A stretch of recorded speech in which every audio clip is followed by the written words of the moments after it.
સવારમાં જાગીને તમારા પતિને તમારા બાળકને તમે ચા તમારા હાથે બનાવો છો, તમે પાપ કરો છો. વિરુદ્ધ આહાર ઝેર સમાન છે. ચામાં કેફીન અને ટેનિક એસિડ નામના મુખ્ય આલ્કલોઇડ છે, નશાકારક છે. હવે બંને એસિડિક છે અને દૂધ સાથે એસિડ મિક્સ કરો એટલે વિરુદ્ધ આહાર થાય.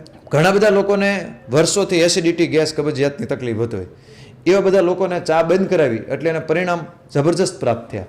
પેઇન કિલર નથી લેવી પડતી, ઇન્જેક્શન લેવી પડે. 17 વર્ષનો માથાનો દુખાવો મને મટી ગયો. એકવાર તમે ખાલી 10 દિવસ ચા બંધ કરો, જુઓ તમારા હેલ્થમાં કેટલો ફેરફાર પડે. દર વર્ષે હજારો દર્દીઓના પ્રેક્ટિકલ અનુભવ છે. જે લોકો આ વિડીયો સાંભળે છે એને પોતાના આત્માને પ્રશ્ન પૂછો, આપણા આંગણે દેવતા આવ્યો હોય તો એને ઝેર પીવડાવે કે અમૃત પીવડાવે? તમે કહેશો સાહેબ અમૃત પીવડાવે. તો ચા રૂપી ઝેર આપણે પીવડાવી છે. માત્ર આને એક પ્રવચન અને યુટ્યુબને એક વિડીયો તરીકે નહીં લેતા, અને આચરણમાં મૂકવાનો પ્રયાસ કરજો. સર, આપણા કાઠિયાવાડમાં કહેવાય છે કે મહેમાન ગતિ આપણી, એનું ખૂબ મહત્વ છે. અને એમાં ચા વગર તો મહેમાન ગતિ અધૂરી છે. એ હવે બિઝનેસ મિટિંગ હોય, કોઈ પ્રસંગ હોય, હાથ પકડીને ચા પીવડાવતા હોય છે. આપણે આગળ વાત થઈ એમ કે ચા ખૂબ નુકસાનકારક છે. તો આ બધી પરિસ્થિતિની વચ્ચે આ ચાનું જે મહત્વ છે, ચા પ્રત્યેની ચાહ જે છે લોકોની, સોશિયલ મીડિયા પ્લેટફોર્મ ઉપર જુઓ કે ચા ટી લવર્સ ને ચા ને એટલું બધું ચા, ચારે કોર ચા છે. જ્યારે તમે જ્યારે વાત કરતા હો છો ત્યારે આનો કંઈક અલગ જ સંદર્ભમાં સમજાવો છો, તો એના વિશે સમજવું છે. હા, પહેલાં તો દરેક વસ્તુને આપણે શિરનિર ન્યાયથી, કોઈ વસ્તુને નેગેટિવ અને પોઝિટિવ માઇન્ડ સાથે નહીં, એનું બધું પરફેક્શનથી જવું જોઈએ. એટલે પહેલાં મારા દર્દીને હું કોઈ મારી પાસે પેશન્ટ આવતા તો કંઈ ચા પીવો કે ન પીવો બહુ કહેતો નહીં. પણ જ્યારે મેં દર્દીમાં જોવાનું ચાલુ કર્યું, અમુક દર્દીમાં પરિણામ બહુ સારા આવવા માંડ્યા, અમુક દર્દીમાં પરિણામ ઓછા આવતા. તો બેમાં ડિફરન્સ જોયો તો ઓલા ચા પીતા હતા ને ઓલા નહોતા પીતા. બીજું, અમુકે ચા બંધ કરી દઉં, નોર્મલી સમજાવતો, જે બંધ કરીને પરિણામ સારા આવ્યા તો હવે આનો અભ્યાસ કરવો જોઈએ. એટલે અભ્યાસ કર્યો ત્યારે ખબર પડી કે ભારતમાં ચા નહોતી. ભારત છે ને એ ઉષ્ણ કટિબંધ પ્રદેશ છે અને યુરોપ છે શીત કટિબંધ પ્રદેશ. મૂળ કહેવાય છે પછી તો આ જાપાન અને ચીનથી એની શરૂઆત થઈ. અને ત્યાં લોકો ગરમ પાણીમાં ચાય પીતા હતા પત્તી બોળીને. અને અંગ્રેજો એ જોઈ ગયા, એટલે અંગ્રેજોને પહેલી વાર પીધી એટલે એને સારું લાગ્યું અને શરીરમાં સ્ફૂર્તિ લાગી, ભૂખ સારી લાગી, એટલે એ લોકો એને અપનાવવાનું ચાલુ કર્યું. પછી ભારતમાં એને ખેતી ચાલુ કરાવી અને ચા અપનાવી. અને એ જે અંગ્રેજો છે એ શીત કટિબંધ એટલે ઠંડો પ્રદેશ છે. યુરોપમાં 0થી માંડીને 5-10 ડિગ્રી ટેમ્પરેચર મોટા ભાગે વર્ષના 10-12 મહિના રહેતું હોય. તો એના માટે એ અનુકૂળ છે પીણું. પણ છતાં એ લોકોએ વિવેકપૂર્વક એનો ઉપયોગ કર્યો. ગરમ પાણીમાં ચાય પત્તી બોળીને પીવે. ફોરેનમાં તમે જો એ લોકો દૂધમાં ચા નાખતા નથી. હવે ભારતમાં ચાલુ કરાવી અથવા તો કઈ રીતે થઈ, પણ ભારતમાં દૂધમાં ચા ચાલુ થઈ. હવે દૂધમાં ચામાં પ્રોબ્લેમ શું આવે? ધારો કે દૂધમાં આપણે લીંબુ નાખીને પીએ, ન પીએ, ડુંગળી લસણ લઈએ, ન લઈએ, કારણ કે વિરુદ્ધ આહાર છે. તો આયુર્વેદમાં કીધું છે કે વિરુદ્ધો આહારો વિશ્વોપમમ, એટલે વિરુદ્ધ આહાર ઝેર સમાન છે. એટલે મને આ પરિણામ દર્દીમાં ચા પીનારા ઓછા મળ્યા અથવા ના મળ્યા, એટલે પછી મેં અભ્યાસ કર્યો તો ખબર પડી કે ચામાં કેફીન અને ટેનિક એસિડ નામના મુખ્ય આલ્કલોઇડ છે, નશાકારક છે. હવે બંને એસિડિક છે અને દૂધ સાથે એસિડ મિક્સ કરો એટલે વિરુદ્ધ આહાર થાય. બીજું, આપણે ખાંડ નાખીએ છીએ તો ખાંડ જે છે તો ખાંડની પ્રોસેસમાં સલ્ફ્યુરિક એસિડ વપરાય. ખાંડ ઓવરઓલ એસિડિક છે એટલે પાછું એસિડ વધ્યું એટલે એક વિરુદ્ધ આહાર થયું, એટલે વિષ વધ્યું. હવે વિષ ઝેર વધે એટલે શરીરમાં બધા રોગ વધવાના છે. આ ઉપરાંત ઘણા બધા લોકોને વર્ષોથી એસિડિટી, ગેસ, કબજિયાતની તકલીફ હતી હોય, એવા બધા લોકોને ચા બંધ કરાવી એટલે એને પરિણામ જબરજસ્ત પ્રાપ્ત થયા. ઉદાહરણ તરીકે મારી એકવાર આપણી આયુર્વેદ કથાનું આયોજન હતું દેરડી કુંભાજી ગામ ગોંડલમાં. કથા પૂરી થઈ એટલે મને હિંમતભાઈ પોકિયા કરીને જે ખુશ્બુ આઈસ્ક્રીમ ચલાવે છે એ મને મળ્યા. મને કે સાહેબ તમારી કથા કેમ કરી ખબર છે? હું કહું ના. એ કે તમારા વિડીયો એક મારા મિત્રે મોકલ્યો અને વિડીયો મોકલ્યો અને મેં સાંભળીને ચા મેં બંધ કરી. મને 8 થી 10 વર્ષથી એસિડિટીની તકલીફ હતી. મેં કેટલી દવાઓ કરી, મને મટી નહીં. ખાલી ચા બંધ કરીને મને એસિડિટી સાવ મટી ગઈ. બરાબર. એવી રીતે અમારા મિત્ર છે મુંજાલ સાહેબ, અત્યારે ક્લાસ 2 ઓફિસર છે શિક્ષણમાં, અને રાષ્ટ્રીય શૈક્ષિક મહાસંઘની કથા થયેલી આપણી ભાવનગરમાં. અને થોડાક પછી 1-1.5 વર્ષ પછી હું ભાવનગર ગયો ત્યારે મુંજાલ સાહેબ સાથે મુલાકાત થઈ. યશવંતરાય નાટ્યગૃહમાં કાર્યક્રમ હતો. મને કે સાહેબ તમારો ખૂબ ખૂબ આભાર. હું કહું કેમ આભાર? તો કે સાહેબ તમે મને 17 વર્ષનો માથાનો દુખાવો મટાડી દીધો. એટલે મને આશ્ચર્ય થયું. હું કહું સાહેબ 17 વર્ષનો માથાનો દુખાવો?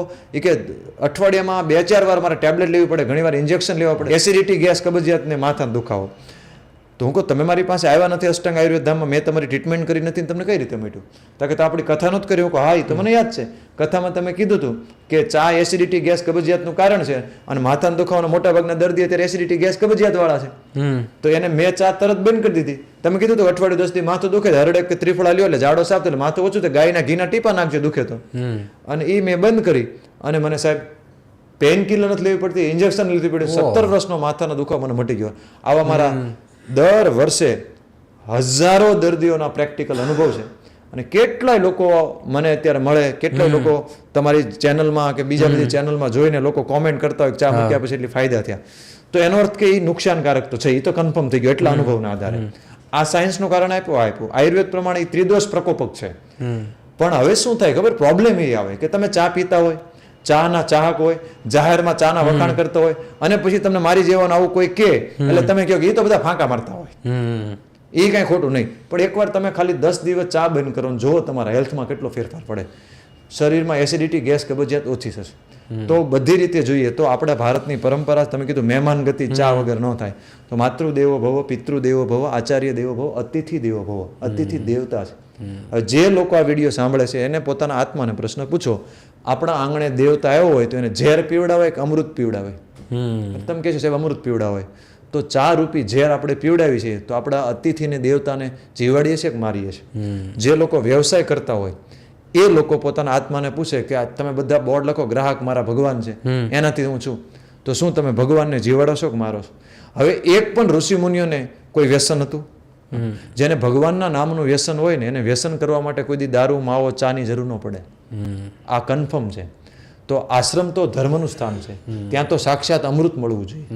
જે લોકો આ રીતે ચા પાય છે, મહેમાનને પાય છે, માતાઓ બહેનોને ખાસ કહું, સવારમાં જાગીને તમારા પતિને તમારા બાળકને તમે ચા તમારા હાથે બનાવો છો, તમે પાપ કરો છો.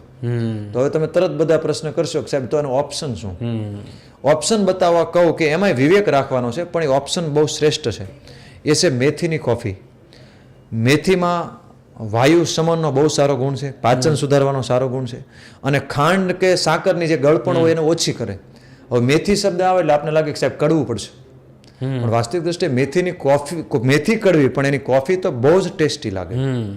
તો પ્રશ્ન આવશે કે બનાવી કઈ રીતે? તો 1 કપ કોફી તૈયાર કરવા માટે 8 થી 10 દાણા મેથીના લેવાના, એને શેકી નાખવાના તપેલીમાં. શેકાઈ જાય એટલે સુગંધ આવે, તરત બની જાય.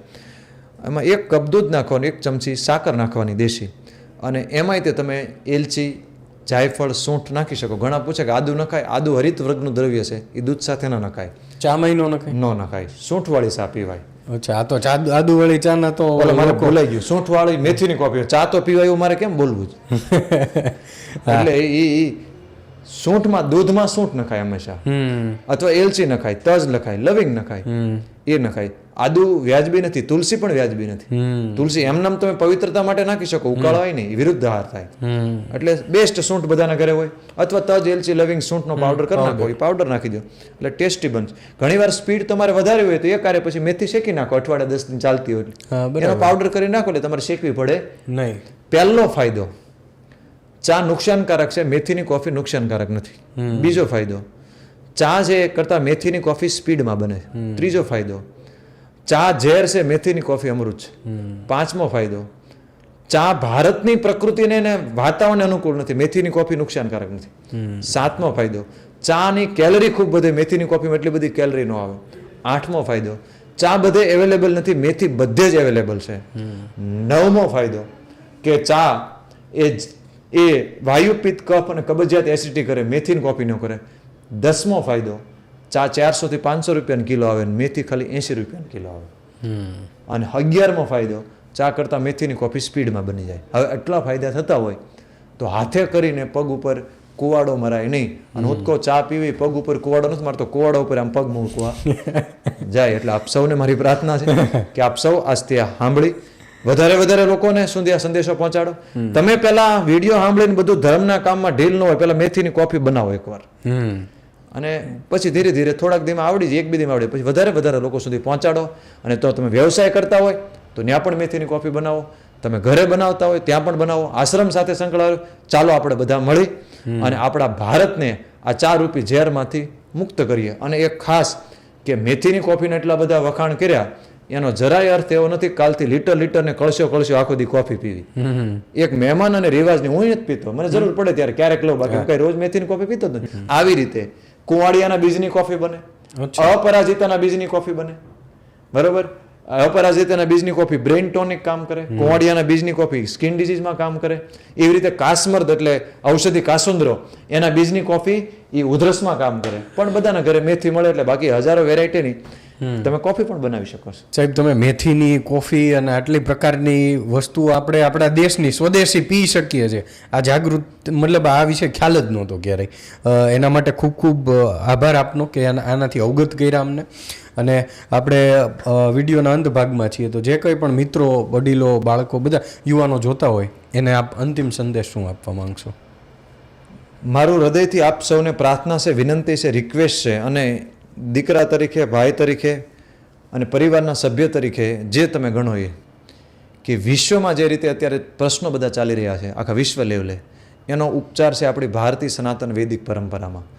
તો વિશ્વમાં શાંતિ માટે ભારત માતાનું વિશ્વગુરુ બનવું બહુ જરૂરી છે. અને ભારત માતાને વિશ્વગુરુ બનાવવા માટેનો એકમાત્ર માર્ગ છે ભારતીય પરંપરાને ગૌરવ સાથે હું તમે ઘર ઘર સુધી પહોંચાડીએ. અને આયુર્વેદ, આપણી સ્વદેશી ચિકિત્સા, સ્વદેશી કૃષિ, વૃક્ષારોપણ કરીએ, પર્યાવરણ બચાવીએ, પ્રકૃતિ બચાવીએ, ઘર ઘર સુધી આ વિષય પહોંચાડીએ. અને આપ સૌને જો આ વિષય સારો લાગ્યો હોય તો આ વિડીયોને પણ આપ વધારે લોકો સુધી પહોંચાડો. અને માત્ર આને એક પ્રવચન અને યુટ્યુબના એક વિડીયો તરીકે નહીં લેતા, અને આચરણમાં મૂકવાનો પ્રયાસ કરજો અને તમારા જીવનમાં અવશ્ય પરિવર્તન આવશે. ચાલો આપણે બધા મળી ઘર ઘર સુધી યોગ, આયુર્વેદ અને ભારતીય પરંપરાને પહોંચાડીએ. અને 3 મંત્ર યાદ રાખો. નિત્ય કમસે કમ સૂર્ય નમસ્કાર કરો, બીજું 5 મિનિટ અનુલોમ વિલોમ પ્રાણાયામ કરો, રોજ ભગવાનનો આભાર માનો, અને પાણીને ખાવાને પીવો, અને ત્રિફળાને અને હરડેને જીવનમાંથી ક્યારેય છોડો નહીં. એ જ પ્રાર્થના સાથે આપ સૌને જય મા ભારતી, જય આયુર્વેદ. તો મિત્રો, આ હતા મહેન્દ્રસિંહ સરવૈયા. એમણે ઘણી ડિટેલમાં આપણી સાથે ચર્ચા કરી. આપણા જીવનના જે નાની ભૂલો છે એ ક્યાંક ને ક્યાંક સુધારશું તો એ ગંભીર બીમારીઓ જે ભવિષ્યમાં થવાની છે એને મૂળમાંથી રોકી શકીશું. આવા જ વિષયો સાથે ફરી મળીશું અને વાત કરીશું ગુજરાતી પર.